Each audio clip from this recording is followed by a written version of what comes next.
So today on Straight Talk, we're visiting with a few folks from a unique component of the cleaning industry, and that's the automobile detailing industry. I'm with Kenya Williams and DJ Patterson. They're members of the International Detailing Association, or as they told me, IDA. So welcome, guys. Thank Maybe you. to get started, we'll talk about the industry and what you guys are doing, but just share with us a little bit of your own experience and what you do with the association. And DJ, why don't you start us off? Sure. So a little background on myself. I own and operate a mobile detailing company here in Tulsa, Oklahoma. We have several mobile units that travel all over the state. We specialize in cars, trucks, boats, planes, RVs, you name it. Got a fairly large team. I've been doing this for roughly 10 years in April. And I've been heavily invested into the industry. Because when I first started, I started out of the trunk of a 1999 Ford Contour by myself. And I had tons of failures. And one of my goals when I got to the level that I'm at now is to teach people my failures to help them get further along than what it took me to get here. Which is why I joined with the IDA, to have that wealth of community there with the IDA. And then I kind of got up the ladder to leadership. And this year, 2020, I became the president of the IDA as well. So it's allowed me to really use a lot of my knowledge I've gained in the industry over the past 10 years and really help develop the industry and help develop detailers be better businessmen. Yeah.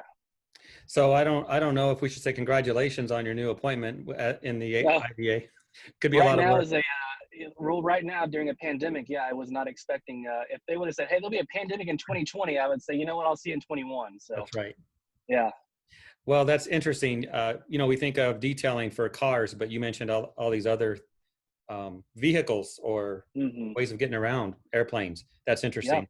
Well, thanks for sharing your background. And Kenya Williams, you also are with the IDA. Tell us about yourself. Yes, I am Kenya Williams, owner operator of I Shine For You Auto Detailing in Williamsburg, Virginia. I am a former nuclear engineer that turned into his hobby into a business. Started back in 2014, just thinking of something I can do around cars, and I found that I love cleaning cars because I treat every day like a Saturday, and that was one of the Hmm. things I want to get back around. And after much research and looking for another organization so I can learn and grow, it was the reason I joined the IDA, so I can be more around more like-minded people. That's cool. I don't know. You said nuclear what? Engineer, yes. So Engineer. I'm not sure if that plays into car detailing very much, but you never know, right? Hey, it has to be a clean industry, so yes. There you go. There's a good application. All right, well, let's get into it. Let's talk about what you guys are doing. First of all, how are things going with the automobile detailing industry in general with this pandemic? What are you hearing? So initially, lots of businesses are being forced to shut down because they weren't deemed essential. So one thing we tried to do with the IDA was provide different resources to help detailers argue the fact that they are essential. So giving them tools to say, hey, if you want to go fight your legislative and go lobby it and figure out and fight to be essential, here are some tools and resources you can do to do that. And there are some that didn't want to at all. Some detailers wanted to shut down voluntarily, and some were fighting to keep their doors open. In a state like Oklahoma, people can kind of keep doing business as usual. You know, it's not recommended, but it wasn't like California, Las Vegas, Florida, I mean, where they were just completely shutting down the states there. So that happened about, I think, 8 weeks ago, Kenya, 7, 8 weeks ago, when everything kind of hit the fan. And then right now we're seeing detailing operators able to open their doors again.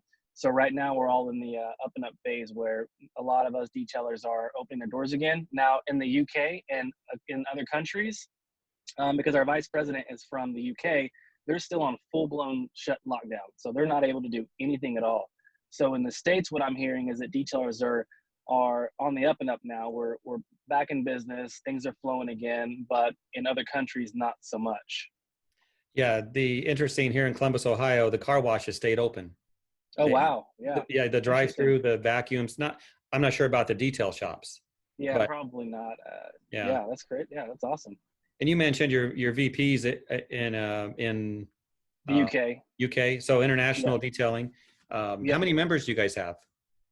We're roughly 1,800 in about 69 different countries. All right. Well, that's cool. Yeah. Cool. Kenya, how about you? What are you seeing with your operation in the industry as well? Yeah, a lot of people coming in for services, but I've seen a lot of people don't know the proper way of cleaning their car or disinfecting or sanitizing.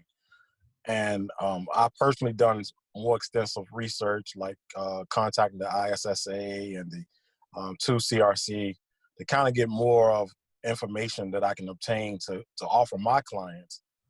Because I know where I live, even in the news, I don't hear much conversations about the property or the ways to disinfect and sanitize the vehicles. So it's kind of like a lack of information that we have for the automotive industry. And it's something that should be discussed and exposed. Yeah, that's right. I tell you what, let's do this. Let's offer some technical tips. What if someone comes into your shop and you're going to clean and detail their automobile? And either one of you can answer this, I'm sure, easily. What are some things you do to make their car safer or healthier? Well, I apparently have gotten my hand on some Quats, some Steramine, and I've just followed directions on the bottle. The product is EPA certified product, and I basically, before I even touch the car, even the door handle, I'm spraying it down the door handle before I enter the car, and then from there I'm just spraying down everything in the car, and it's not going to affect any material inside the car either. So Yeah, that's one personally. So obviously cleaning removes contaminants, and you're using disinfectants and products. I like what you said about following directions, because a lot of folks in the cleaning industry, they wonder, how do I use this stuff? Don't worry about it. It's on the bottle. It's on the bottle. Yeah. DJ, anything to add about the technical side? What are you guys doing with your shops? Well, so we're predominantly mobile, but we're just like Kenya. So we're taking precautions. All of our team members are required to wear proper PPE. So face masks, gloves, and safety glasses are required, especially during phase 1 of reopening. We might readdress it in phase 2. Oklahoma's a little loose. About half the state wears masks, and half the state thinks they're stupid and ridiculous. But as a company, a cleaning company dealing with multiple vehicles in a day, we have to respect those 50% that do care.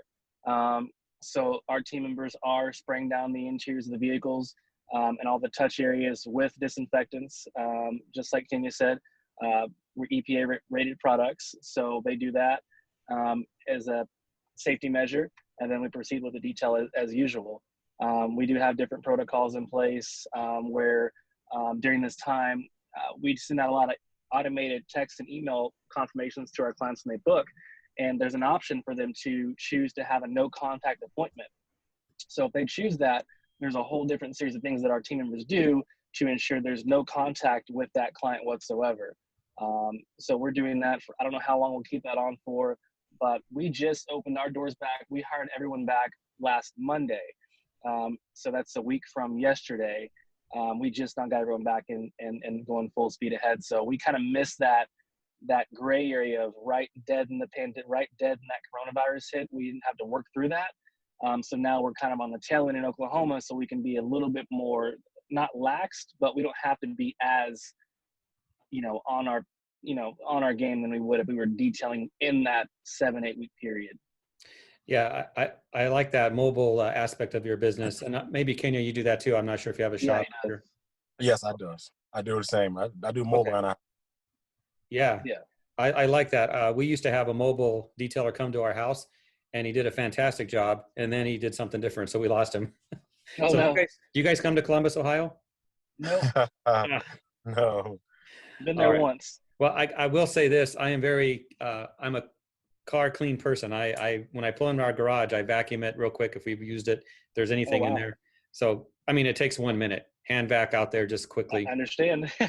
So not everyone maybe sees it that way. No, I've been in many cars I don't. Maybe I'll ask for a job with you guys one day. Who knows? I do like to clean. All right, let's wrap this up with a comment from each of you, if you'd like. An open microphone to your members and other car detailers. What would you like to tell them in like a minute? What would you say to them about the future and what they should do with their companies? Give that a think. Well, I can go first, DJ. Okay. But Okay. I think going forward, it's going to change the way we clean, and the way we go about our business, because beforehand, of course, we had a flu or virus, and any given car or anybody that we encounter, we don't know where they've been. We don't know what's inside the car. Personally, I've seen blood inside cars. I've seen vomit inside cars. I've seen it all. So this kind of coronavirus just hit home. Like, we have to be careful in how we treat each car going forward. Because on a given day, we can encounter something that we have no idea. People trade in cars all day long. So without knowing the proper information on a car, that's something that I really hit home. I try to find out every information I can about a car, whether it's new or used, and about that particular person. You want to do your research. I call it doing a wellness check. You always want to do a wellness check, not only of the car, but of the person as well. So that's my message to my fellow detailers and anybody else in the cleaning industry. You want to do a wellness check on everybody that you know. All right. Good advice. Gotcha. DJ. Yeah. So what I've noticed during this whole pandemic coronavirus crap is that detailing, the industry really didn't see cleaning as serious as what it should be. Like Kenya said, I mean, there's different things that we're up against as cleaning companies that we didn't think anything of it. We sprayed some all-purpose cleaner down, wiped it up, and we were good to go. But I think it's like Kenya said, it's going to make us change the way we think about cleaning and the products that we use and the methods in which we do it and the processes and so forth. So now is the best time to really dig into that, because there's a lot of information coming out now in regards to different EPA products and so forth and so on and so forth. So detailers are going to really have to think about what it is they're saying. And I'll be honest, within my packaging, we said we would use terms like sanitizing and disinfecting loosely with no knowledge of what it truly meant. And I don't mind admitting that at all. And a lot of people were doing that. And now it's the time to where you need to educate yourself as the detailer or cleaner, whoever you are, what the differences of cleaning versus disinfecting versus sanitizing is, and make sure that you can offer each one of those services that you're saying that you're going to do. I also message that I want to put across is that if this isn't a wake-up call about properly planning financially or making sure that you're a profitable company, because a lot of businesses actually went out of business altogether. They were 1 week away from no business or 2 weeks away from shutting down indefinitely.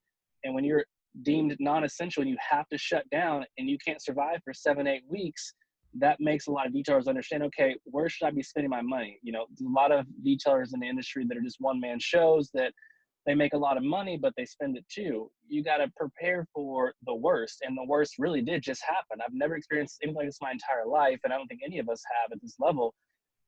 So really properly plan financially for your business. Are you going to be able to sustain when the world shuts down again, if it shuts down again? So planning on all levels is definitely key. Yeah, good advice from both of you. Appreciate that. And those that watch this will have several takeaways they can use in their business, whether it's cleaning cars or any type of cleaning. I agree with, awareness of cleaning is now forefront. I agree. Kenny's done a good job at bringing this to light to the industry too. So I do applaud you, man, for setting all this up and researching, because he's shared a lot of information to me that I haven't had the time to do. And there are a lot of gold nuggets in there. So thank you for that, man. Yeah, you're very welcome. Kenya, have you ever been president of the IDA? No, not yet. It's probably coming. It's coming, I bet. All right. Well, guys, thank you very much, and we'll talk another time.